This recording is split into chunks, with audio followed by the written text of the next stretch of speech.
Folks, we are live. This is episode 6 of Everything Pro Wrestling. Everything Pro Wrestling is a weekly talk show hosted by fans for the fans. Tonight, my guest is Casey Briggs. Casey, say what's up to the people. What's up, people? How you doing? Great to be back. Thank you for having me back, CJ. No doubt. We got lots of wrestling news to talk about this week, so I don't think we want to hesitate any, and let's jump right into it. The first thing that I want to talk about is Titus O'Neil's suspension. I missed that last week, probably by a couple of hours. Didn't see it coming. I wanted your thoughts on it. Do you think the suspension was fair, number one? No. I'm a rational human being, so obviously I don't think it's fair. It's absolutely ridiculous. It's hard to go on with that crappy little video that was circulating. Showing it. It's hard to see exactly what happens. There's a couple excuses, out there about, why Titus O'Neil put his hands on Vince and whatnot. To me, though, Titus is, from what I can see in that little video, that little snippet, Titus is laughing and whatnot, clearly just trying to joke around, whatnot. I don't know. Just the moral of the story is keep your hands off the boss. Whether you're playing or not, just keep your hands off Vince. I'll say this about the situation. I think it was a bad timing to even joke around at that moment. I don't know if he was kidding or if he was serious about hey, let's let ladies go first and let them walk out first. I don't know if I believe that. That sounds like a cover-up. But I just don't understand the severity of it. What I have written down here in my notes is that think about it like this. This is equal to a second violation of the WWE wellness policy. How can you even equate to putting your hand out and putting your hands on the boss to equate to a second drug violation? Which if it was Randy Orton, it would have been covered up and changed. Not that I'm trying to be a jerk, but no, I agree. And obviously I'm not advocating putting your hands on your boss. Because like I said, if it was, like I said, in the little snippet, you can see that Titus O'Neil's playing. He's got a big smile on his face. He's clearly joking. It wasn't done in anger or trying to hurt Vince or anything. If that was the case, I'd be fire him. Absolutely, whatever. But he was just playing around, horse playing. I get letting it be known, right play, know your place and time and whatnot. But at the same time, it's just excessive for what it was, for just some random horse playing incident. I get the timing of it was bad. It was right at, Daniel Bryan's trying to have his retirement moment. And bad timing on Titus's part, but still, man, way too over the top. And the reports about Vince, what he initially wanted to do and everything, man, way too over the top. Way too over the top. I mean, this guy's gonna miss not a WrestleMania payday because of this. And I've been the most critical person of Titus O'Neil, beating guys like Tyler Breeze, and I don't think Titus deserves it. But now this is over the top and this is too far, and I fully agree with what you're saying. But I'm going to ask the question that everyone said was Vince's original problem with this. Are wrestlers today not taking their roles serious enough? I mean, maybe. Probably. I mean, there's probably some of that, especially with the lower half of the roster. But I don't know, like Titus obviously is one of their biggest charity guys. Everything I read about the guy, he's, for all intents and purposes, a super nice guy in real life. He's one of the first ones to volunteer when they need, when WWE needs charity work done. So I do think it's a bit weird to drop the hammer on one of your best charity guys. It is kind of weird, especially because of it seems like because of his charity work, he was starting to get that push. You're right, even though I was against that, you and I were in agreement on that. But still, like all of a sudden, you just like screw you. You know, now you're not even going to be around for Mania or anything. It's just really weird. Just seems out of left field, like a super overreaction. Yeah, I don't know. Maybe our guy's not taking it seriously. I don't know. But I question it. I think that it's just a disconnection between what Vince McMahon wants on his spectrum and what he thinks wrestling should be. Because you got to remember how long he's been doing this and where he came from. And the guys now who sit in their hotel rooms and they decide, hey, I would rather play video games instead of go out and do some of these other things. Yeah, absolutely. It's a generational gap thing. I think there's some of that going on there. You know, personality, generational thing going on where Vince is old school. Obviously, he expects a lot of the old school type of personalities and whatnot, and he's getting those darn millennials now in this company. That's us. Yeah, we want everything, right? No, I don't want to go on a rant about that. I don't want to turn this into political views and everything else. But basically, the point that I'm trying to get across here is, at the end of the day, I don't know what Titus is going to do, but maybe looking at what Batista said wouldn't be a bad idea for him. I mean, he's got a lot of other things going for him that he can just rely on. Honestly, I think this might be one of the best things that could have happened to him, actually, if he is able to get his release from the company. It's definitely gotten his name out there more than anything else, really. So if he was able to get his release from the company, he could use this surge in popularity and whatnot to as leverage with another company, with another organization. Absolutely. Enough about Titus. Let's get into some Raw here. Sounds good. Last night, Monday Night Raw, this was the go-home show for WWE Fastlane. I will get into a little rant about that towards the end. But so it's the go-home show for WWE Fastlane, the go-home Raw, I should say. We have Dean Ambrose come out. He cuts a promo, basically selling himself, being in the pay-per-view match, getting everyone hyped up for it. I thought Dean Ambrose did very well here. He showed that he can hang with the top guys. I know you have some issues with Dean Ambrose that we don't agree with, and his style and his look and everything else, but I thought he did himself pretty well here, setting himself up for main event pictures. Stephanie comes out to interrupt and makes a match. Did you have any thoughts on the promo, the opening segment with Dean? I basically agree with you. Obviously I'm not the biggest Dean Ambrose fan. But yeah, I think and that's nothing against his skill. I think skill-wise, he definitely belongs in where he's at on the roster. But yeah, I mean, he did a great job on the mic. Basically selling himself as a tough guy, not necessarily a badass, but a tough guy. The guy that's going to keep getting up when you keep giving him your best shot. So I thought it was cool. The match Stephanie ends up making was an IC title match with Ambrose, Kevin Owens, Stardust, Ziggler, and Tyler Breeze. Can I just say how awesome it was to see Tyler Breeze's entrance on TV? Absolutely. Man. That's the stuff you have to show about certain guys. I mean, that's what his gimmick is all about. And then you get into his wrestling and stuff in it. And he did a great job in this match, I felt. I'll run through it real quick. Basically, Kevin Owens wins the championship in this match. It was a fun little match. It went back and forth. What are your thoughts on it? Anything here that you took from it? I love the match. I loved everyone involved in it. Especially my three favorites in the match were Owens, Breeze, and Stardust. I love that. Little bum that Breeze had to take the fall in this one. But, oh well, at least he was in there and we got to see his entrance on TV, so he got some of that limelight. But it was a solid match. I'm glad KO came out with the IC title.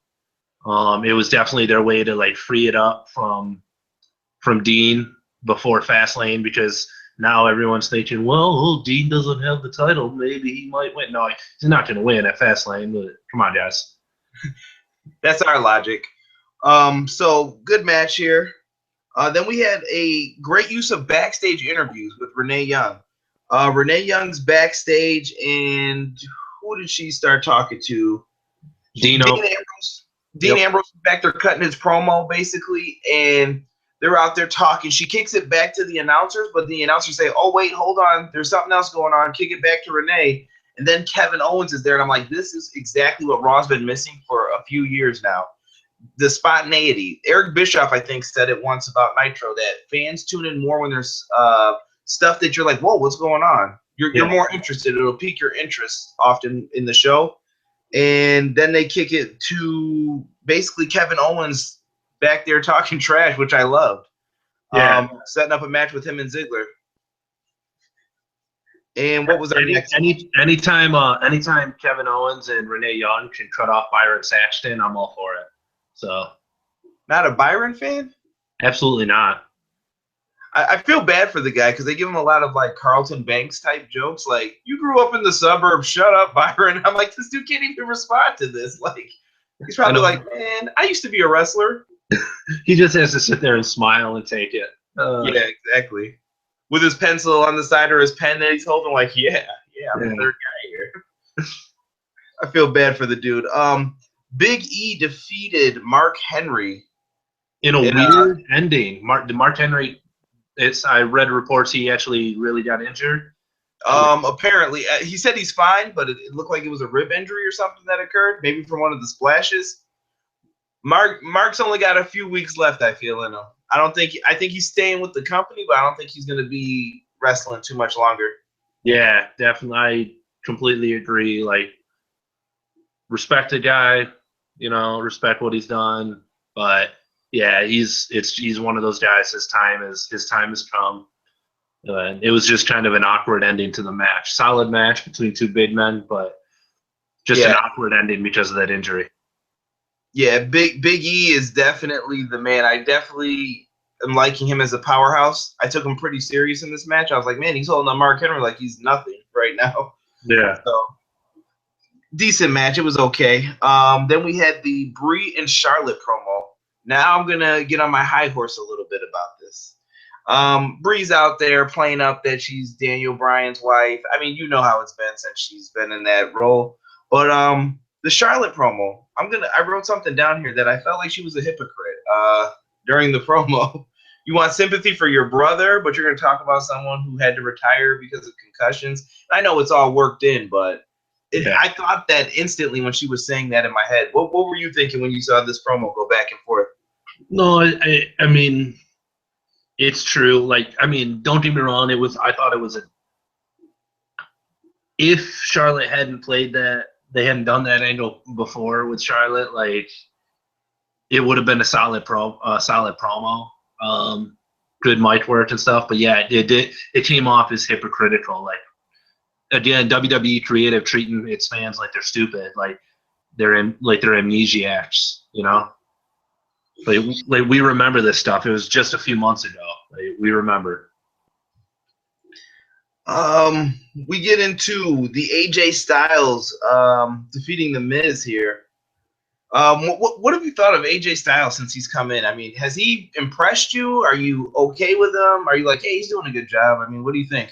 Dude, I love AJ Styles. I feel like it's a weird little like mid-card feud for such a high-profile signing, but maybe that's just they're just trying to let WWE audiences warm up to this guy or something. Like, I'm not entirely positive, but he's actually had some pretty decent matches with Jericho and The Miz, which I've been super impressed with The Miz during this whole AJ Styles thing.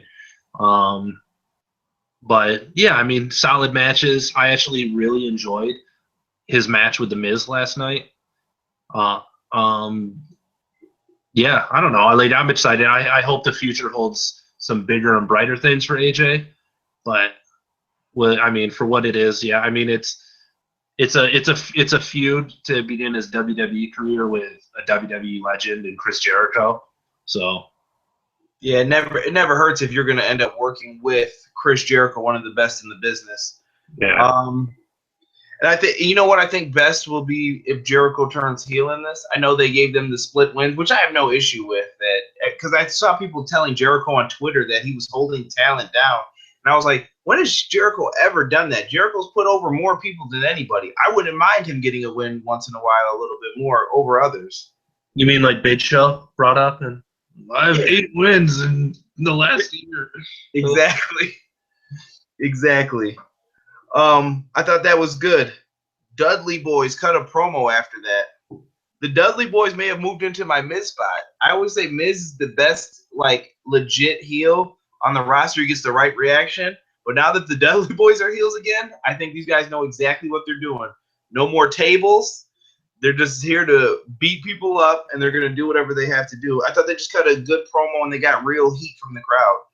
I didn't get to talk to you about the Dudley Boys turning heel. What do you think of that? I love it. I loved seeing them beat down the Usos last week.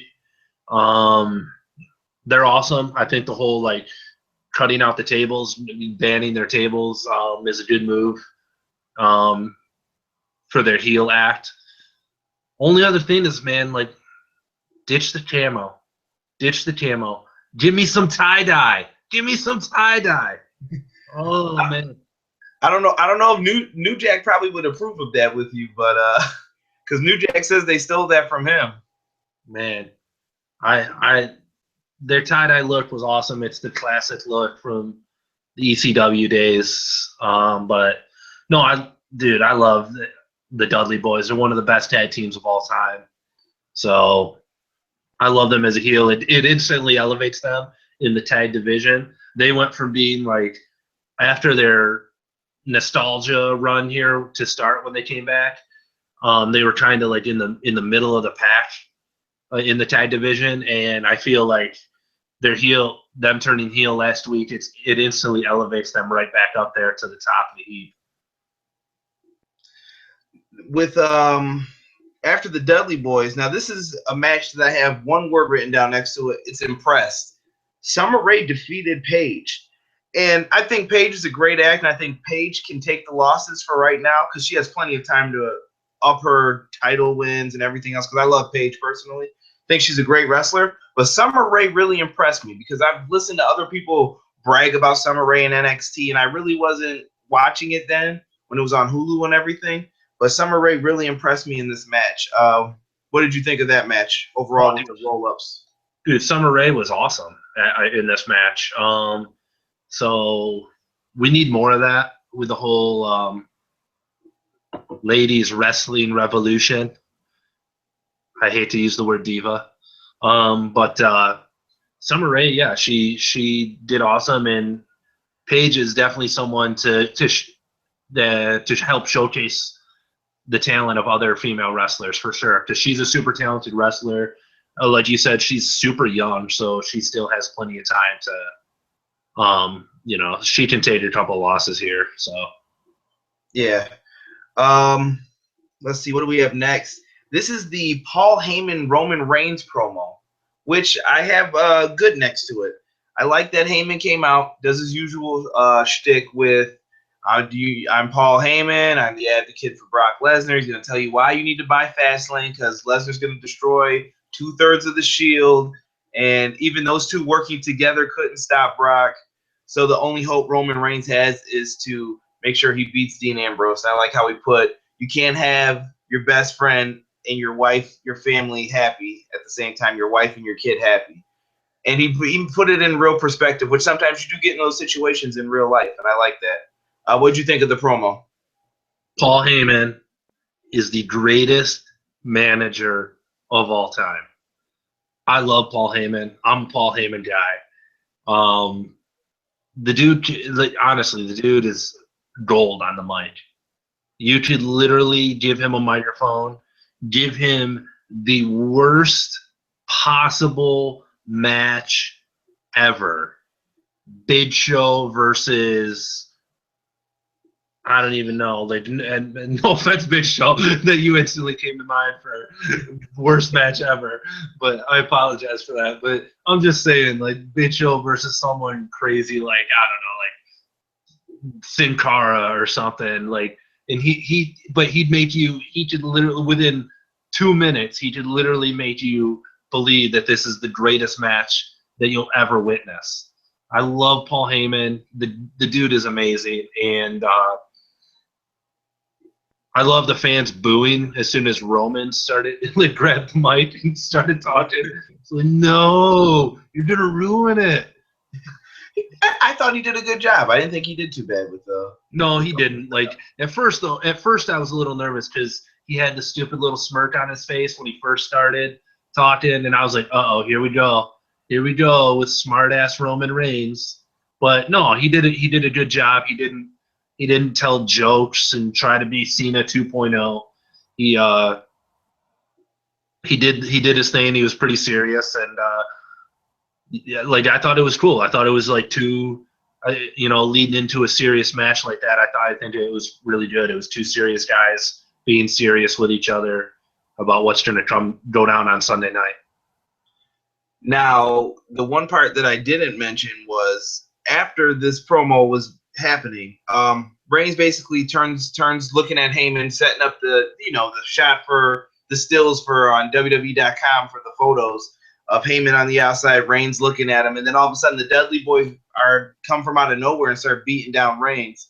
And what I thought Michael Cole was going to miss the chance to say, oh, there's a connection between Paul Heyman and the Dudley Boys, but he caught himself halfway through it, and I was just like, all right, let's make sure we mention that because I will get upset if you don't know your history of what's going on. But Michael Cole caught himself, and I did like basically Ambrose comes out to make the save because they're bros, so the bros, come save the day. Dudley Boys retreat, which I hope is a match coming up soon with those two versus them two. I think that'll be great.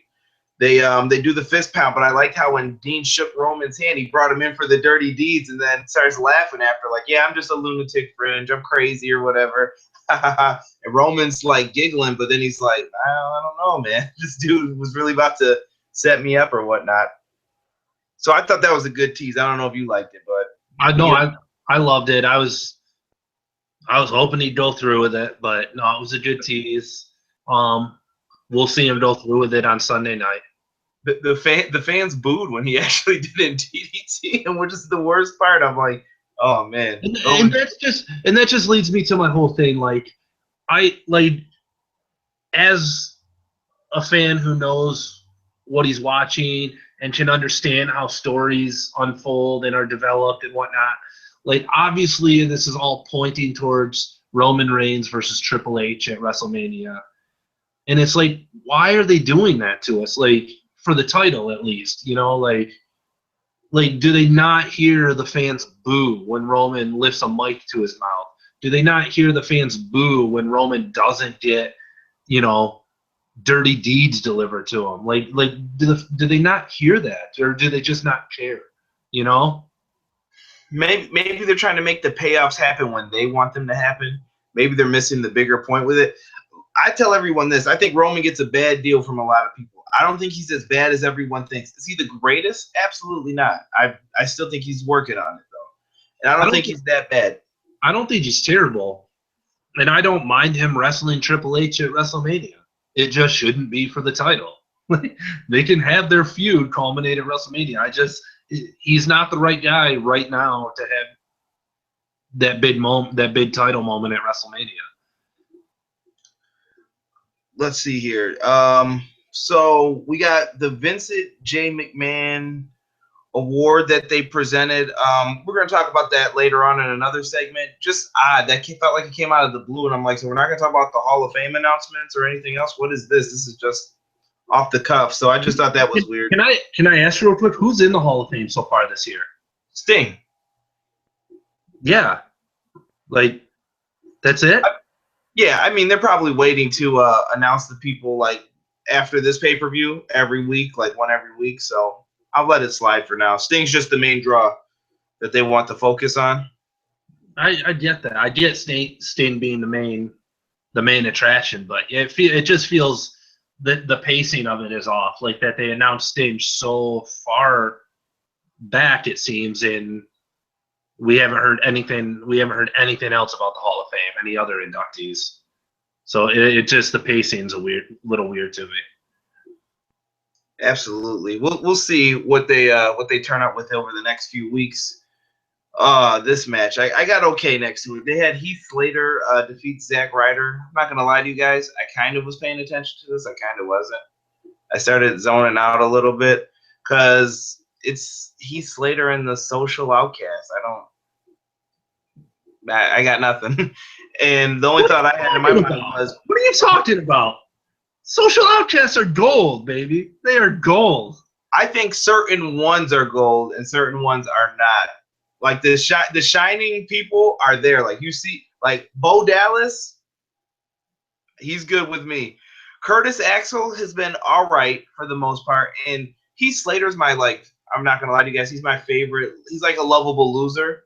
He's like the modern day Brooklyn Brawler. I don't care if that dude loses 100 times a year. He's good to go in my book. He's fine. I wish he would be like the dude who gets in the Hall of Fame who never really won anything. Dude, I liked Adam Rose makes me laugh. Like I can't remember what it was. They had they showed some shtick where I can't remember what it was, what they were all talking about. Their they were all mentioning certain things, and I can't remember. Adam Rose completely misunderstood what they were talking about and named something, and they all looked at him like, what? Dude, it was hilarious. I forgot. Was it the Mongoose thing? I don't remember. But I think there's hope for this group. They're fine, but they have to give them solid roles because you can't have 4 guys who it's well, who's the tag team of this group and who's the singles guy? Because they're all kind of you don't know what they're doing from week to week. No, I agree. They should solidify a tag team of the group because I feel if they did that, they could be right up there in the mix for the tag titles, wrestling against New Day for sure. And I'd like to see them wrestle and actually get some wins over more serious guys. No offense, Zack Ryder, but yeah. Yeah, he's still, I don't know. To me, Ryder's in NXT, so I'm not even. Yeah, exactly. So, we get a segment with R-Truth and Goldust. This was a night filled with a lot of segments too, just for the record. Yeah. I put passable next to this. It was R-Truth and Goldust. R-Truth's in a I don't know what to call it. He's getting dinner with his wife for, I don't know if it was for Valentine's Day or what it was supposed to be for. They didn't really say. Goldust is the waiter. I thought Goldust made the segment still pretty funny, but it wasn't their best one out of all the ones they did, but it was passable. No, it's not like Goldust's foot going into the toilet or anything, but yeah. Nothing classic like that, but it was okay.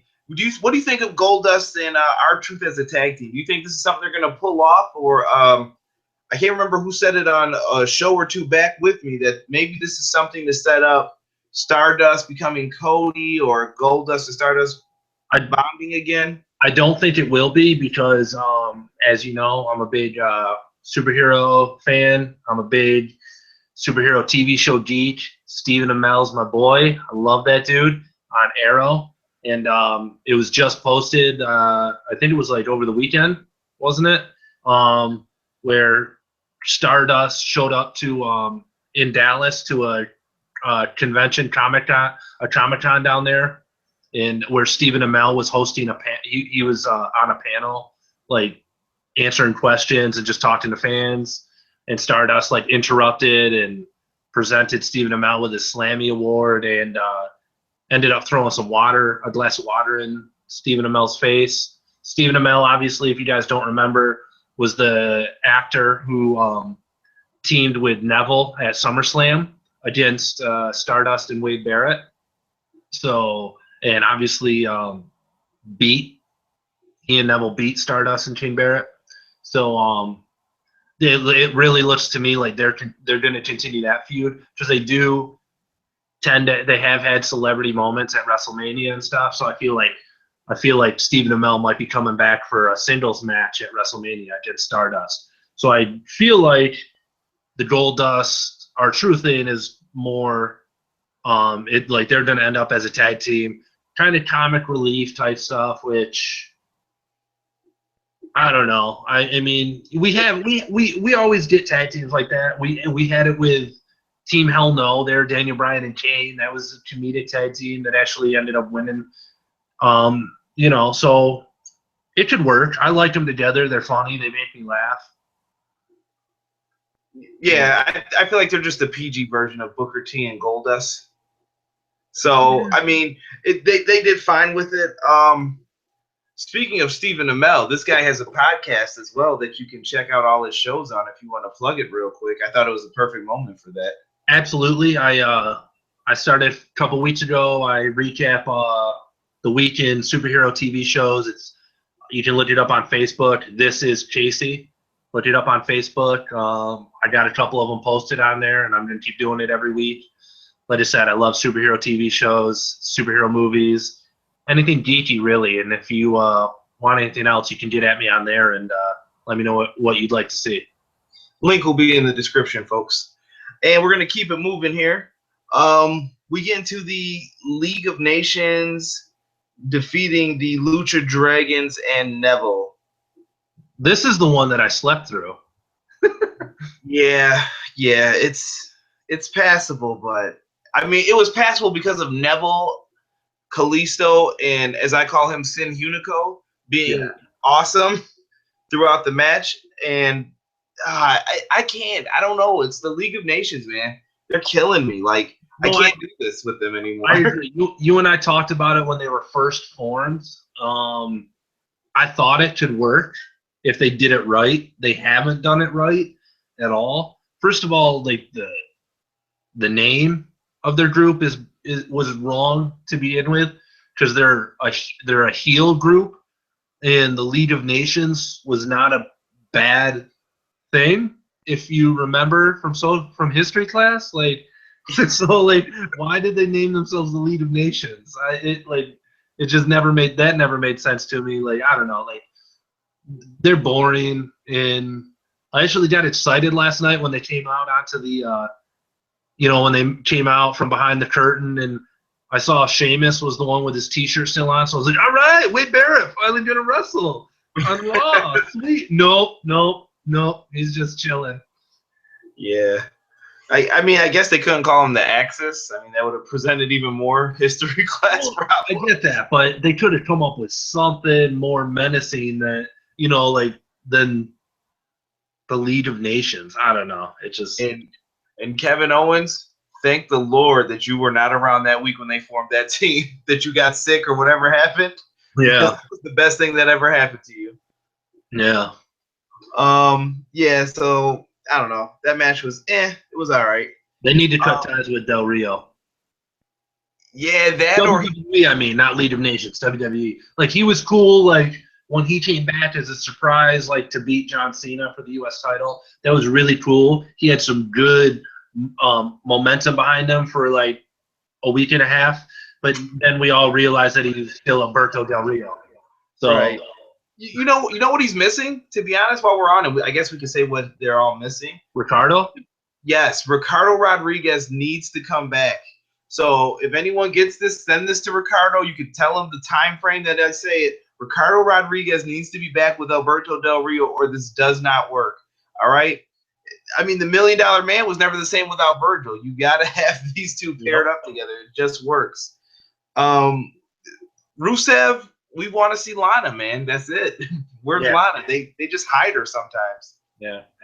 I will say Sheamus, like, it was nice that he took the braids out of his beard. Like, he just was on his bushy beard. Like, I actually like that. He joined Team Beard with you there. I liked it. I mean,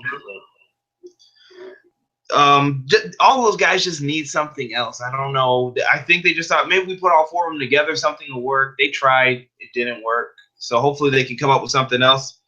We get Becky Lynch defeating Naomi. This was an okay match.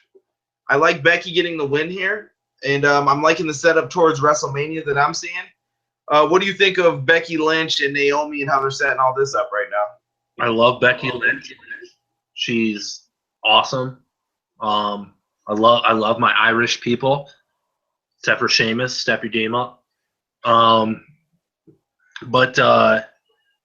mean, Tamina's but Naomi's good. Naomi's decent. I'm not a huge fan of Naomi, but like I respect her talent and stuff. So, and I love Sasha and Becky Lynch. So giving them something to do until they start the feud with Charlotte leading up to WrestleMania. Like I'm okay with it. It'll be a decent women's tag match this weekend. So, and I think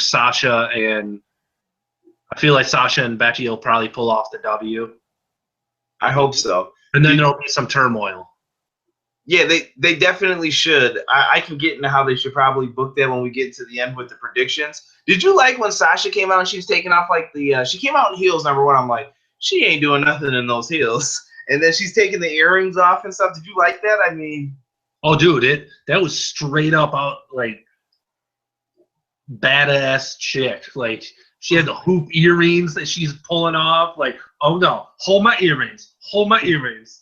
I definitely felt like it was like a high school fight about to go down.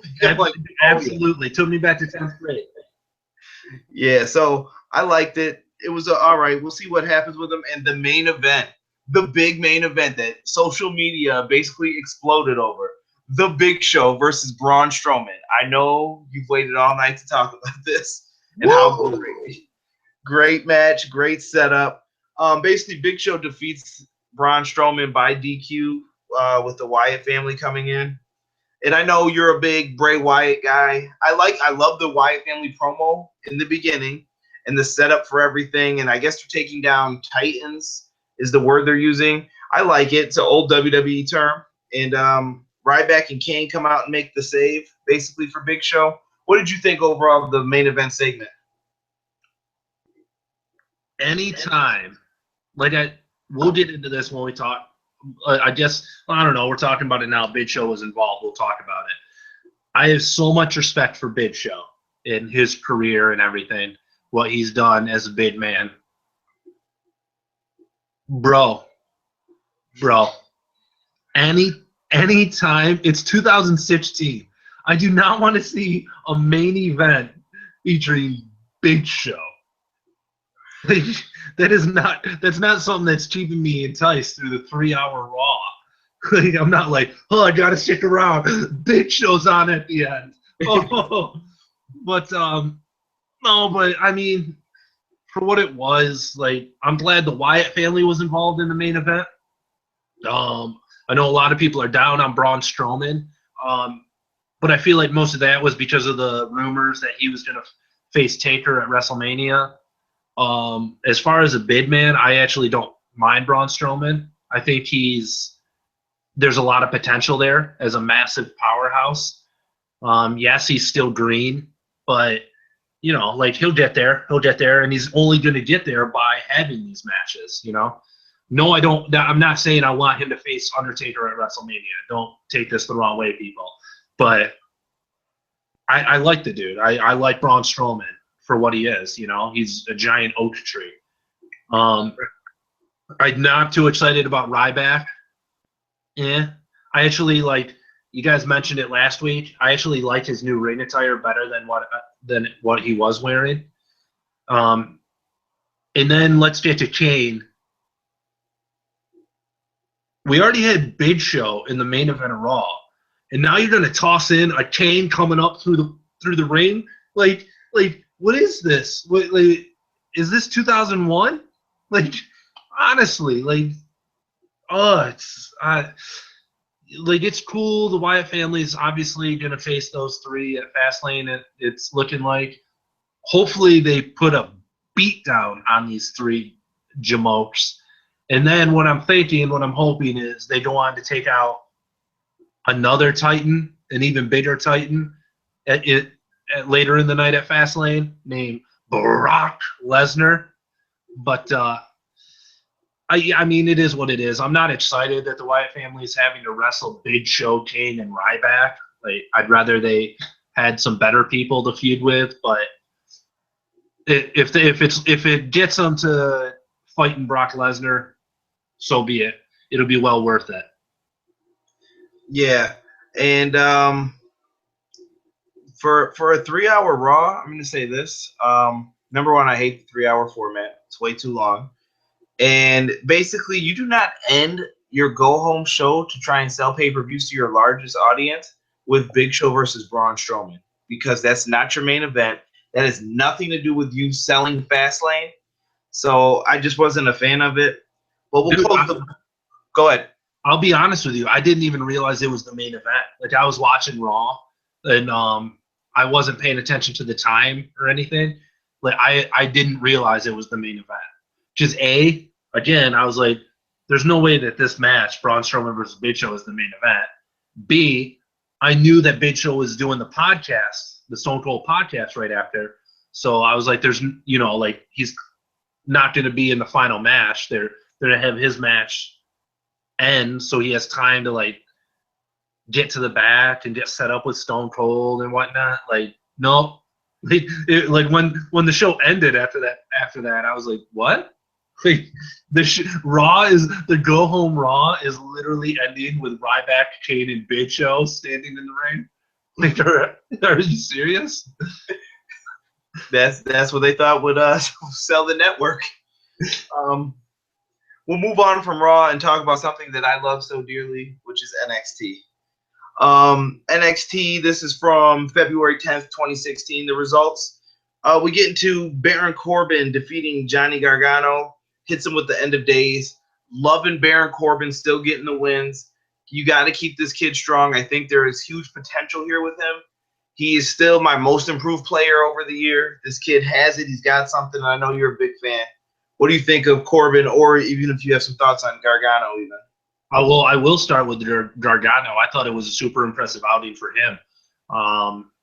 I'll be honest, in the past, I'm like, Gargano. But he came out, he legit impressed me. And it was actually, I thought it was going to be like a old school Baron Corbin squash match when I saw it, like, announced, like, when the two guys came out. But I actually really enjoyed the match. And, yeah, Baron Corbin's, keep him strong, people. Keep him strong on NXT. Like, the dude has star written all over him, in my opinion. If you keep booking him right. We get into Sami Zayn. I guess cuts a promo. He's disappointed with Regal's decision to put him in a one-on-one match, basically, for to decide number one contender for it. But he vows to become a two-time NXT champion. He basically sounds like the disappointed, whiny kid. But then he says, "But I know what I have to do, and I'm going to do it." And he turned into Mr. Positive all of a sudden about it. So I agree. I was like, what other, like, outcome could you see William Regal getting to out of the way the match ended? We literally watched the tape, Junior. Like, you and Samoa Joe are both submitting Baron Corbin at the same time. I love the arguments over, oh, I tapped him first. Well, I had my submission on first. When has that ever mattered in wrestling? Like, when has anyone ever said, yeah, I care about that? You put it on first. Yeah. Sami Zayn, here's your homework assignment. Go home, watch the network, find one instance in the history of all the matches that are on the network. Find one instance where, like, that situation arises where the guy who submitted, like, put on his submission move first was given the victory. Like, you find it, and I'll be on your side. Absolutely. I forgot all about this match. I had to go back to make sure this match even happened.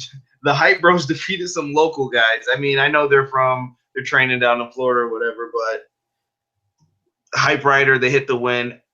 I'm a big fan of Mojo Rawley only because when Mojo comes through and I see him at my job, Mojo's a great guy, awesome dude. In the ring, he's working on it. He's getting better. Ryder's at the point in his career where he's like, listen, I know I'm either getting the pink slip or I got to do this. So this has got to work between you and me, kid. So I like them both. I mean, I don't know if you have any thoughts on the Hype Bros. Moving on. That about sums it up. Exactly. We got Alexa Bliss defeating Cameron. I have two thoughts from this match, basically. Cameron looks sloppy, and nothing has changed since Tough Enough when she said Melina versus Alicia Fox. I will never let that go, probably, in my lifetime. When she said that in Stone Cold's face, it's just classic. I love it. He was like, out of all the matches, are you sure that's the one you want to go with? Oh man, and Stone Cold just disrespected Melina and Alicia Fox at the same time. And Alexa Bliss has gotten better, I think, in the ring. Just from watching that match, I thought she did a good job, even carrying it a little bit. Like you could tell at the end, it looked like that the finish it was supposed to be when she did the flip, and then she just was like, "That sucked. We're doing something else. I'm gonna hit you with my old move or something." Like, forget that. Couple thoughts for me on this match. One, Cameron can't get her pink slip fast enough. She's garbage. She sucks. Go away. Two, Alexa Bliss, I agree, improving. Three, what are her dudes' names? Blake and Murphy. Blake and Murphy. Like, ditch the Freddy Krueger thing, man. Like, it's weird. Like, you're coming out in, like, the trunks with, like, your Freddy Krueger sweater cut off, like, right here. Like, it's weird, and it makes no sense. It doesn't match their gimmick. Like, it's just weird. They have their mom's clip-on earrings on. I don't know what they're doing. I liked them as a tag team. And I'm glad that I think it was Corey Graves that called them out on that when they were walking down the ramp. Like, speaking of which, we mentioned Byron Saxton earlier. Saxton or Saxton? Is there a T in it? Who cares? Yeah, thank you, Chris Jericho, for that job. But Corey Graves is the. I love Corey Graves. I want him on the main show, calling the main show. I don't know. I'm not the biggest Corey Graves fan. I still think he's getting his feet wet with it. He does some things sometimes that makes me say, eh. But I think he's a great heel announcer. Yeah, he does a good job healing it up. I love King as a heel again too on SmackDown. If you guys have not watched SmackDown, the announce team is way better, I feel, than Raw. Absolutely, dude. Mauro Ranallo, like, you know, I'm a huge MMA fan, so I've known about this dude for many years. I'm so glad that they got him on SmackDown. He's holding it down. And yeah, Chain going heel. I love it. Absolutely. With this, we get a cool promo segment that I loved. It starts off with Enzo and Kaz, and they start doing like this Drake back-to-back. I don't know if this was perfect because it was All-Star Week, and Drake was in Toronto, and it just fueled the stuff even more. And I love Enzo and Big Cass, and they're just doing the whole ride back-to-back. And then all of a sudden, Chad Gable comes out and starts trying to do the rhyme, and everyone knows that one friend who's trying to be cool with you and your buddy, and they start coming up trying to talk, and you're like, dude, do you even know the words to this? Like, what are you doing? I laughed when I watched it. I'm just like, now that's funny stuff. That's what I want to see. But then they both get serious, and Gable throws down the towel. He's like, come on, guys, say it with me. Ready, Willie, and everyone, even Jordan's walking away from him, and Gable, yeah. I love all four of those dudes, man. Oh, so do I. They're two of my favorite tag teams. You know where I stand. Enzo and Big Cass should be up on the main roster fighting New Day. They're like the only dudes really I feel that could go toe to toe on the mic with New Day. Absolutely, and I hope that they get brought up sooner than later. I know there were rumors of that happening, and it hasn't come true yet. But it's like either give them the NXT tag titles, or finally, or let them move up to the main roster and put them right in there against New Day. Have like a big, awesome debut for them on Raw, where they interrupt New Day and go off on them, and yeah, boom, right into a major feud for the tag titles. Yes, and the next match that came up was is it Elias? Is it, I don't know what Samson, the guy with the Drifter? The Drifter, yeah, we'll call him that. I am not a big fan of Honky Tonk Man 2.0. I think he should still be with Damian Sandow, but he defeats Jesse Sorensen. If that name sounds familiar, that's the guy from TNA who was almost paralyzed, said he didn't want to wrestle anymore. Then WWE called with the contract and was like, see you, Dixie. Thanks for keeping me on the payroll, but $200 a week isn't enough money. So the Drifter doesn't really drift that far if he's always in at Full Sail for these NXT tapings. Oh. I mean, I'm not going to kick the guy, but I'm just not a fan of him, man. I don't like the gimmick. I think his theme song's really cool. I like that, but other than that, I'm like, well, there's nothing else really to it. His theme song reminds me of Key and Peele when Key and Peele started like ripping on the True Detective intro. Every time I hear this dude's entrance music, that's what I think of. Yeah, I don't know. Hopefully they can find a way to improve them and just make things better. We go from that match into a promo with Apollo Crews. Apollo Crews basically eats the loss that he took from Finn Balor the previous week and says that he said, I asked for that match and I got what I got. I took my licking, and basically he's going to come back with a new version of himself. And he said, actions speak louder than words, so I'm not going to sit up here and keep talking to you guys about it.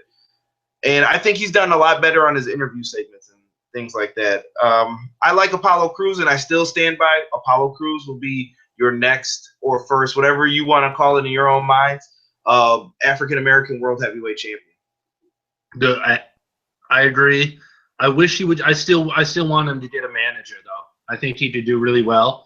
And if you don't like him as an announcer, I say I fully support Corey Graves as a heel manager. I think Apollo Crews needs a face manager. I think we need to see guys who can do it as a face even. You want Apollo Crews to stay face? Temporarily, just cut the smiling crap out, basically. I want to see a little bit more aggression out of him. His smile is goofy. I mean, he's got a good smile, but it comes off as goofy sometimes. But he's super talented. Yeah, I told you before, he reminds me of British Bulldog. So he's got all the tools. He just needs to tune up a few of them, and I think this kid's gonna be golden. Yeah. We get into the main event segment here, which I absolutely love, and I'm glad you're on because I actually want your full thoughts on it. Bayley defeats Carmella. I mean, if you want to run through the match or your thoughts on Bayley beating Carmella. I love Baymella. I'm a huge fan of their friendship. I'm glad that leading into this title match, they didn't feel the need to, turn Carmella heel or anything like that. They truly did just let them be friends and have a respectful match against each other. And then the fallout was even better. Carmella leaves her best friend in the center of the ring to bask in the glory of her successful defense as she heads up the ramp. Camera focuses on Bayley as she's celebrating, and then she looks up the ramp and sees her friend getting her ass kicked. It was awesome. Absolutely awesome. Nia Jackson, Eva Marie put a mean beat down on her on the ramp. I mean, that even for me, I was like, man, Nia Jackson's way bigger than Carmella. I mean, she's tossing her around pretty bad. I just think all the dynamics work there. Like people don't like Carmella as a wrestler on her own. I've loved Carmella since day one, since the poodle angle that they brought her in on. I think she's a tremendous talent. She's very good in the ring. I mean, she's still green. She's not up to Enzo and Big Cass's full level, but overall, she's done really a great job managing them, and she gets the roles she's supposed to be in and the spots she's supposed to be in at all times. Absolutely. Basically, though, they take the beat down. Bayley tries to help, and then she starts getting beat down. Eva Marie, being the pretty girl hanging out with the strong girl, started working. And then when Asuka's music hits, the fans go nuts. Asuka comes out to make the big save, and the best part was after that. So the girls are retreating up the ramp. Carmella's down, and Bayley's in the ring with her belt. And Asuka starts pointing at the title, teasing the match between Asuka versus Bayley, which I hope we get to see at the next NXT TakeOver. Absolutely. Absolutely. And going after that, we had Samoa Joe cuts a promo at the end, which I love. They let him do these quick 2-minute promos when they're like, all right, fans, we got to get ready to go. But first, we have a word from Samoa Joe. And Samoa Joe cuts this promo on Sami Zayn saying, when I made my debut, I had to save you. And I'm going to save you again from the heartache from your previous promo. But I'm going to have to beat you down when it's you versus me one-on-one for the belt.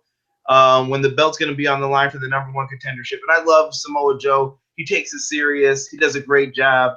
And the funny thing is, on Twitter, he's the funniest dude. He's real cool, listens to a lot of hip-hop music, rock music.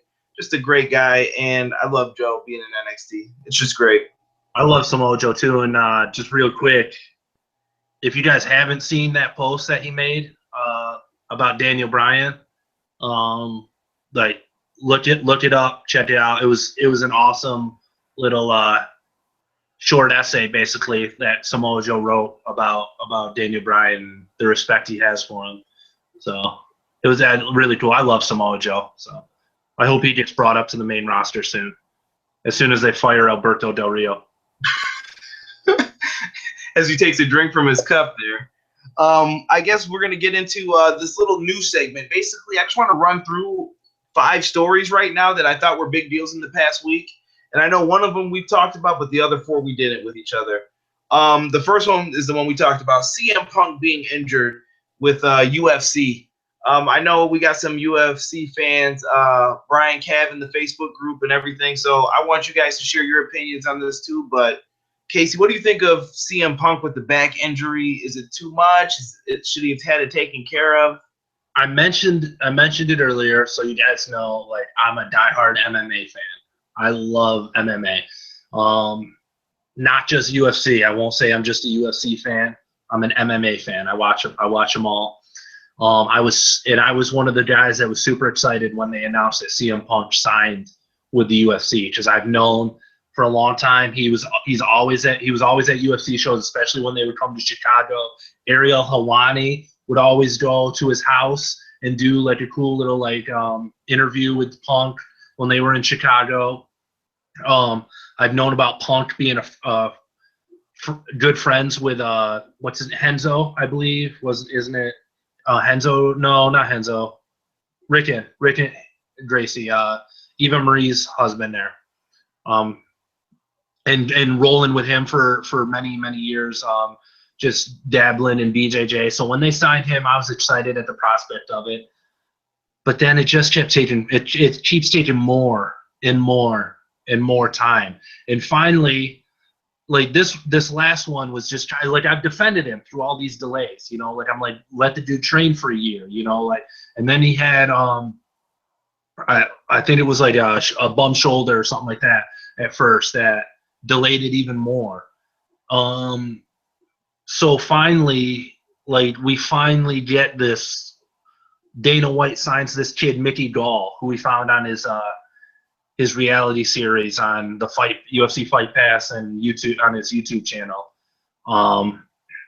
He finds this young kid who wanted to fight CM Punk, signs him to the UFC, gives him one fight in UFC, says if you win that, you're the dude fighting Punk. Kid wins it in dominant fashion in the first round. And Punk is there, like, comes into the cage for the big, like, oh yeah, like squaring off, shaking hands, like, you know, like to promote it. And literally, like, it's just, that's what I'm saying, like, the timing of it is just bizarre to me. And it's hard for me to defend Punk on this one, because it's like, if you knew that this was an issue, if you knew your back was this messed up, why did you go through with, like, stepping into the octagon with Mickey Gall after his fight and, like, to promote it and hype it up? Like, you should have been straight with your boss and everything, and with everyone, your fans. Like, you're old. You've had a lot of, your body's taken a lot of wear and tear from your wrestling career. Like, I get it, man. I get it. But you should have been more upfront about it. The timing of it just felt off to me. And so it's hard for me to defend Punk on this one, even though I'm a diehard CM Punk fan. I'm right there with you on that. I think, see, I'm taking the other side of it. I think a lot of people are jumping on Punk about it. And I'm thinking, I think he just tried to tough it out, and then he slowly realized, I can't, this isn't pro wrestling. I can't tough it out. Like he said, he still can't get the pro wrestling out of him. Like, when he's throwing punches, he pulls back on them. And they're like, you got to really nail these dudes. These dudes are trying to kill you. And he wants to pull back on the punches because that's what he's so used to doing in wrestling. I feel bad for Punk. Hopefully this is something, I mean, they said it was a quick surgery. It's not something that'll hold him out. And I think in the end it'll work for the better, because I think this fight can go on the UFC 200 show as long as everything pans out correctly and there's no more hiccups in between then. And I don't think Dana's going to keep letting him get away with it. I think Dana's like, all right, this match has to happen no matter what. I don't care if your back's jacked up or not. It's got to go down here. So I think that's when the match will happen. UFC 200 is my prediction. And also I like Gall. Great kid. I think he's real humble. I like that he called Punk out on the show, the reality show. He did a great job with that, and he had a lot of testicular fortitude, we'll say, to do that, and I liked it. And either it was going to get him the shot, or they were going to be like, ugh, I hate that kid because he did that. But Yeah. the next thing is the Vince J. McMahon Legacy of Excellence Award. They say someone is deserving of this. Do you think this is going to be a legitimate award, or is this a storyline? I feel like the way they did it last night on Raw, I feel like it's a storyline. I feel like I'm picturing it as a way for Vince McMahon to like hype himself up. Like he's gonna come out and give himself this award named after his father and be like, "Oh, I'm so great." Like I like it's weird to me. Like maybe it'll turn out to be actually something serious, but I don't know. I'm not seeing it right now. Like it felt weird to me. Yeah, I could see it even being something that he gives to Triple H to start like the feud off, maybe. Perhaps, yeah. Yeah, it could go a lot of different ways. I just wanted a quick perspective on that. I don't know how to feel about that whole award. Next thing was the Stone Cold podcast with Big Show. I want to pay some homage and respect to Big Show. I know we often joke around, and I know you and me are the top two people probably saying, hey, this guy needs to retire sooner than later. Because it's not that we don't like Big Show. It's not that we don't respect Big Show. I just don't want to see you on my TV every week. I just want to take a moment to thank Stone Cold for asking him about my tweet. Like I tweeted that question to Stone Cold to ask Big Show about retiring. Thank you, Stone Cold, for asking him about retiring. Stone Cold. And much respect to the Big Show during that podcast for keeping kayfabe alive with the putting up the like paper over his drink. Like we don't know that he's having a beer. Well, it was odd because he kept holding up the towel when he'd take a sip of his beer. Like, yeah, like A, like we don't know. Like half the time you could still see the bottle. And B, they forgot to bleep an F-bomb that Big Show dropped. Like, I'm like, you're worrying about the kayfabe of like the dude enjoying a frothy, delicious beverage after a hard day's work. Like, but he dropped an F-bomb that slipped through the crack. I think he kind of mumbled it because when I just went back and watched, I missed it last night. But when I went back and watched it, the F-bomb was still there. Like I looked and I was like, what? And they didn't bleep out the P one either. If you heard him call, he said pricks, and I was like, oh, I thought you were gonna bleep that out, but I guess not. Yeah, but like I like Big Show. I prefer the podcast like this where Stone Cold has a guest that he has a history with, that he feels comfortable with, because like I'll compare it to the Page one. Like the Page one is probably my least favorite in the history of these Stone Cold podcasts on the network because it's just like weird. I know she has a lot of history in the business, even though she's still so young, but she doesn't share that history with Stone Cold. They're from different generations. So it was just they didn't really connect. Big Show and Stone Cold, like you could tell these are two buddies. Like they were able to relax with each other and joke around. Like I love that.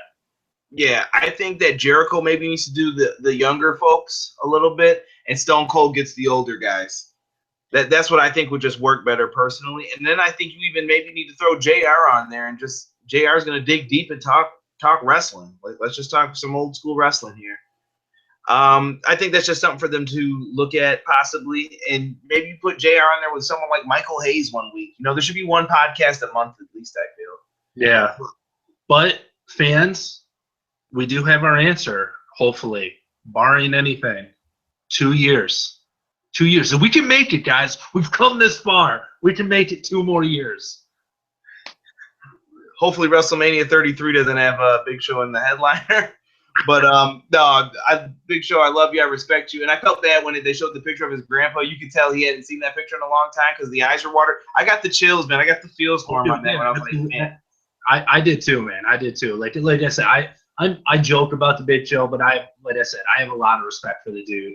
and everything he's done for the business. And I actually like what he said at the tail end of the podcast about like he's his own worst enemy basically when it comes to his legacy and his career, like almost like being too nice, too much of a team player. Absolutely. Think about it, man. You went from main eventing WrestleMania 2000 to doing the job to Kane and Raven or whatever in that triple threat match. The next year you're in the opening match. The dude's just a team player, and he gets it. And thank goodness for Paul Heyman. That's who really saved your career, Big Show. Paul Heyman told Brock to work with you because Heyman was guiding all of Brock's thoughts back then and said, you need to work with this big guy. He's going to beat you, but he's going to put you over big time when you lift him up for that F5. Mark my words, you'll be gold, Brock. So, great career for Big Show. Now, this one comes from Wrestling Sheet. You can follow them on Twitter at Wrestling Sheet. I'm giving the proper respect to them.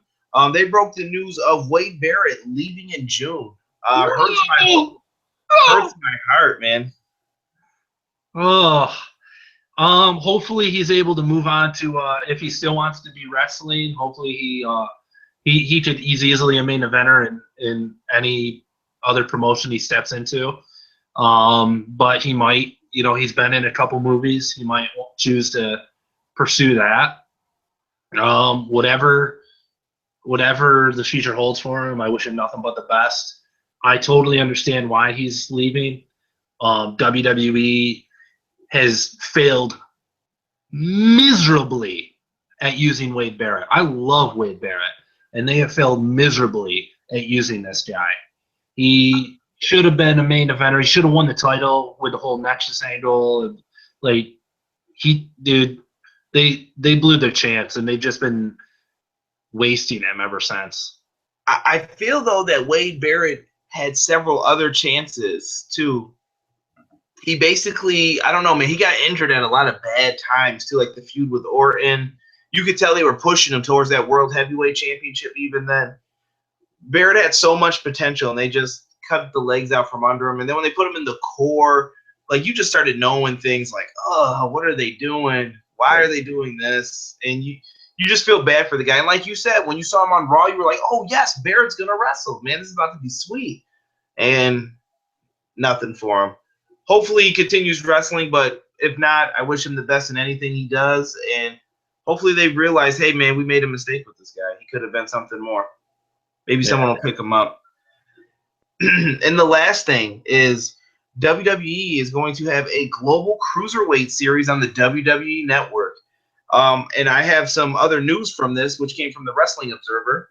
It looks like it's going to be scheduled to air after NXT 9 p.m. Eastern Time on the network. They're going to have a 32-man tournament. And basically, to be a competitor, you must be under 205 pounds, which sounds pretty cool. I'm already on the diet, baby. I'm getting there. And Ricochet says he's not going to be in it, so we don't have to worry about that guy. So we're doing great. And Ricochet's a great talent. I thought he would have been one of those awesome people to have in it. It starts on July 13th, 2016, and the tournament will conclude on September 14th, 2016. Really digging this. I like it. It reminds me of like the New Japan tournaments and stuff that they have, the J Cup.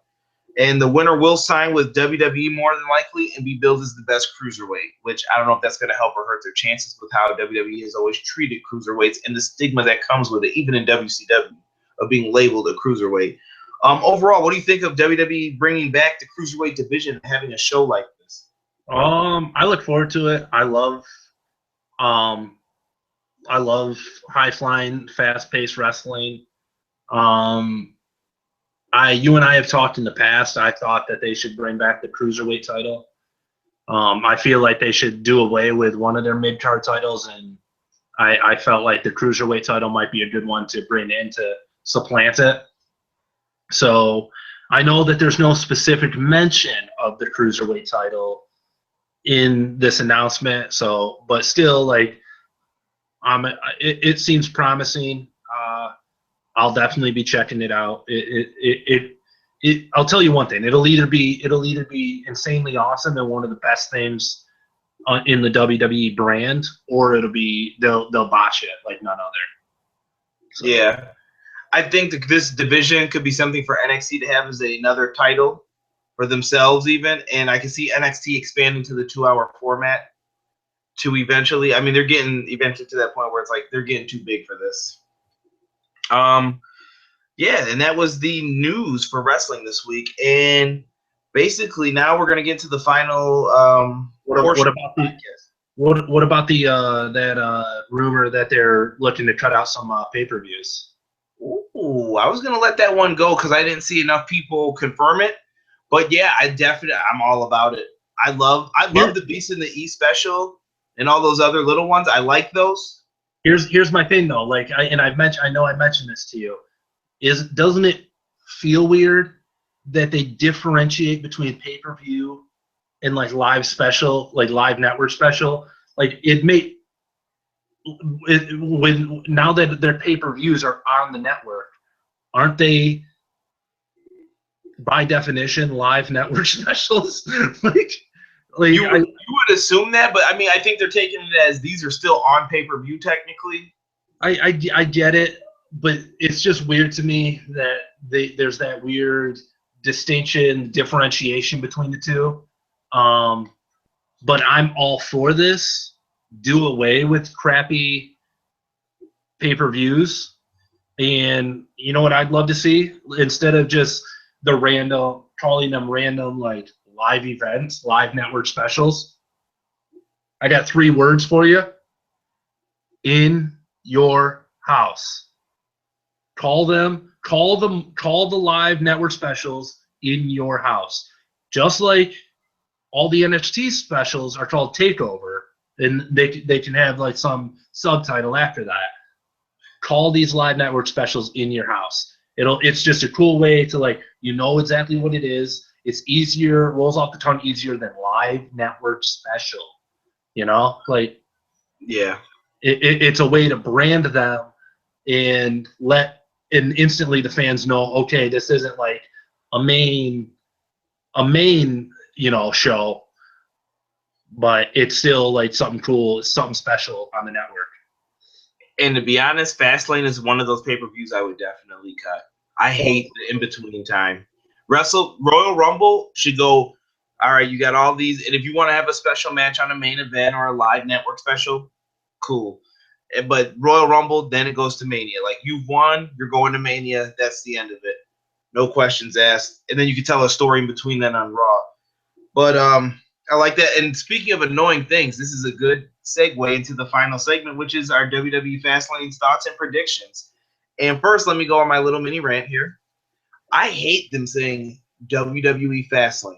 If I heard that one more time on last night's show, I was going to flip my hats or something. I was going to flip out. I just couldn't take it anymore. Paul Heyman said WWE, I swear to you, in 2 sentences, 6 times. He said, at WWE Fastlane, the Beast incarnate Brock Lesnar is going to become the WWE Undisputed World Heavyweight Champion and take over the WWE at WWE Fastlane when he faces the former WWE Champion Roman Reigns in the WWE. And I'm like, if I hear this, won't stop.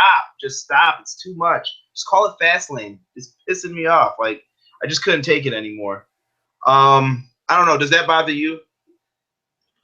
I didn't notice it much, but I mean, yeah, just call it Fastlane. Like, we know it's with WWE. I'm watching WWE programming. I know it's part of the WWE. Like, just call it Fastlane. If you watch SmackDown, notice it's going to annoy you. Just watch SmackDown and you can play a drinking game with it. Anytime you hear WWE Fastlane, bottoms up, all right? Mark my words, you're going to be done. We'll start with the pre-show match. It looks like it's going to be for the U.S. title, 2 out of 3 falls, Kalisto versus Del Rio. What do you think they're doing here, Casey? Well, I'm making, like, Totino's pizza rolls during that. Feel free to sponsor us for that, too. It was like Kalisto holds on to it. Like, yeah. I like Kalisto a lot more than I do Del Rio. Kalisto, I think, has a future. Del Rio needs to be working at Burger King. I'm going to go the opposite of you on this one. I'm going to – actually, let me circle my picks here so that we can play the game of who got more right here. I'm going to go with Alberto Del Rio for the dub here.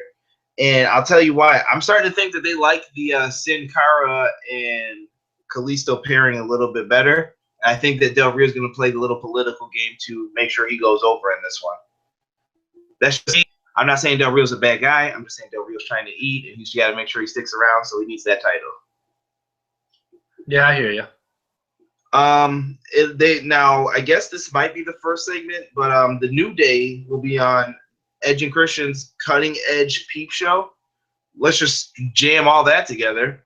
The Cutting Edge Peep Show. But I think this is going to lead to what I've been speaking about over the past couple weeks with other guests. The TLC match with the Dudleys, Usos, and New Day. Eventually, that's my prediction for it, and that's why I could see also Kalisto and Sin Cara losing the belts and maybe getting thrown in the mix in that. So to get everyone on Mania. Like, am I to understand that I won't get to watch the New Day defend their titles this Sunday night? Absolutely, which I thought would have been the perfect spot for the Social Outcast, but they don't have defined roles. So another terrible writing. Terrible writing. Another promo segment, but hey, at least they promoted it. They promoted it. We got Sasha and Becky Lynch versus Naomi and Tamina. Who you got going over in that one? I got Sasha and Becky winning that one, but all right, I'm with you on that. Not without their fair share of arguing and bickering, which is going to lead them into WrestleMania. I absolutely agree, and I think what they should do is possibly have whoever gets the pinfall, the other one goes to celebrate, and the next night because let's say Sasha gets the pinfall or the tap out, Sasha's gonna go out there and want to go face to face with Charlotte. Yes, you already know my next prediction. Goes face to face with Charlotte, and basically then Becky Lynch can come out and say, hey, I was in that match too and I did a lot of work, and then basically I'm going to suplex both of you right now and put you both down on the ground the next night on Raw. That's how I would book it at least, or I'd have it vice versa. Becky gets the win and then Sasha comes out and does that. Totally cool. Totally cool with that. Let's see. We got the Divas title match, Charlotte versus Brie. And Brie announced something. Charlotte versus who? Brie Bella. Oh, you mean Daniel Bryan's wife? Okay. Yeah. Wow. Hurtful. I like Brie. I think she's a tremendous person, great wrestler. She's always nice when I've spoke to her as well. It's not her fault. It's creative how they've handled her and whatnot. So. Yeah. So I mean, I got Charlotte taking this easy. I mean, I love Brie, but I don't think it's happening. I can almost bet money it's not going to happen. Yeah, absolutely. And to be fair, since I called out Brie like that, like I'll refer to the Divas champ as Ric Flair's daughter as well, because they just keep shoving that down everyone's throat too. Yeah, I think Charlotte's held her own though enough to be respected in that aspect. I don't know. Charlotte's okay. Just lighten up on it a little bit. Like I'm totally okay with her being Ric Flair's daughter, whatever. But like, Ric Flair doesn't have to be there every single week. Like, if she would just come out, like, she should get her own robe and stuff. She should come out and like, if she just comes out and woos and struts or when she's not wrestling, but when she comes out for a segment or something, and she's dressed to the nines with her gold Rolex and everything, like, we would get it. We would get the likeness. You know what I mean? We don't need her old father there every single week shoving it down our throats. The guy can barely walk up the steps into the ring anymore. He might need the money, though. I don't know what his financial situations are, but I guess I shouldn't speculate on that. I respect you, Ric Flair, so I'm going to just leave that alone and just leave that right here. We got an IC title match next. Kevin Owens versus Dolph Ziggler. I've heard some different ways this is going. Who are you taking on this one? I'm going to stick with the champ, Kevin Owens. Same here, brother. Same here. I don't think they'll play hot potato with the IC title that fast.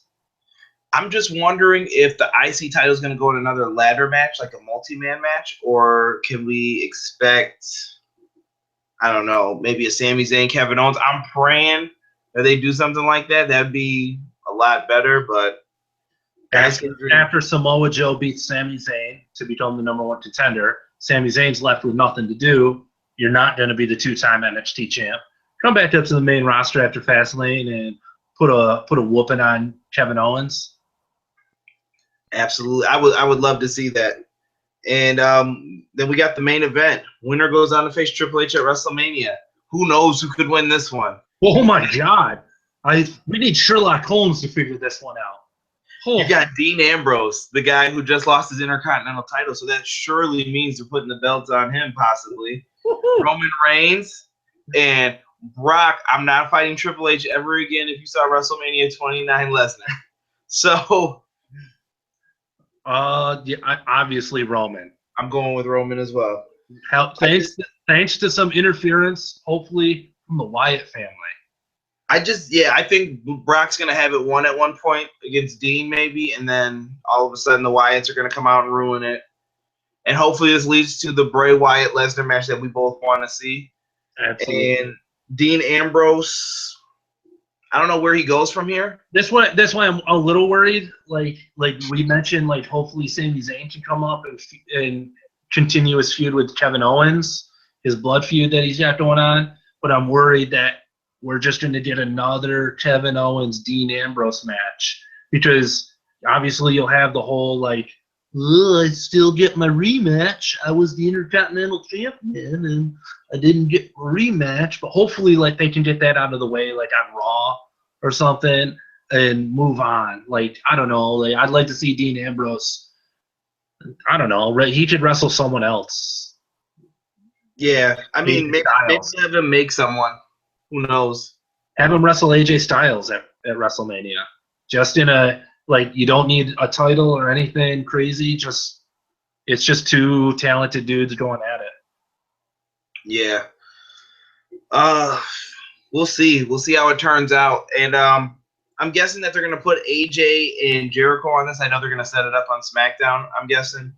Like I said, I think AJ would go over in that match if we do have to have a little tiebreaker. So we both agree with that. So we're riding on Kalisto Del Rio for the tiebreaker for us here. So pre-show we'll know. Once you're on that 6 pizza roll, you already know who won this one. Woo! But we got a lot of good things. Casey, I want to thank you for coming on the show once again. By far one of the best guests. You got the most views so far out of everyone. Let the people know some things about you. You can plug your YouTube show one more time. Let them know some things. I got a huge announcement to make after you are done. Real quick, just because I said I would on Twitter. Sarah Lee, NXT, you're awesome. Can't wait. Hopefully you keep working hard down there. We'll see you debut soon. You can follow her on Twitter at Tough Sarah. Follow me on Twitter at BabyBriggs21. Like I said, go on Facebook, look up This Is Casey. I'll be recapping awesome superhero shows and movies and whatnot. Let me know what else you want me to talk about. I'm all down with all things geek, so just let me know what you want me to talk about. I'll talk about it. So absolutely. And for me, I want to plug the great Facebook group that we have. If you guys haven't, please make sure you sign up. It is under Everything Pro Wrestling Podcast Group. Go on there. There's lots of great people. I put up posts, lots of great discussions from different people. Share this video on social media, Facebook, Twitter. Share it with NoDQ.com, Ringside News, SC Scoops. If you guys want to borrow the show, send me a message. ConradKushman at Gmail, at ConradKushman on Twitter. And my last announcement before the show ends here. Next week's guest that will review Fastlane and the Raw after with me is Brian Mazik from the Bleacher Report. My first really big guest that has some mainstream appeal. If you know him on YouTube, he is also under the name Franchise Plays. And he's done plenty of views. He's basketball, wrestling, MMA. He watches it all. He does it all. Brian Mazik's a great guy, a good person to talk to, and I can't wait to have him on the podcast next week. And most importantly, I have to thank my fans, everyone who watches the videos, leaves a like, comments, subscribes. Without you guys, the show's not possible. So thank you all once again. And this is episode 6 of Everything Pro Wrestling. Thank you.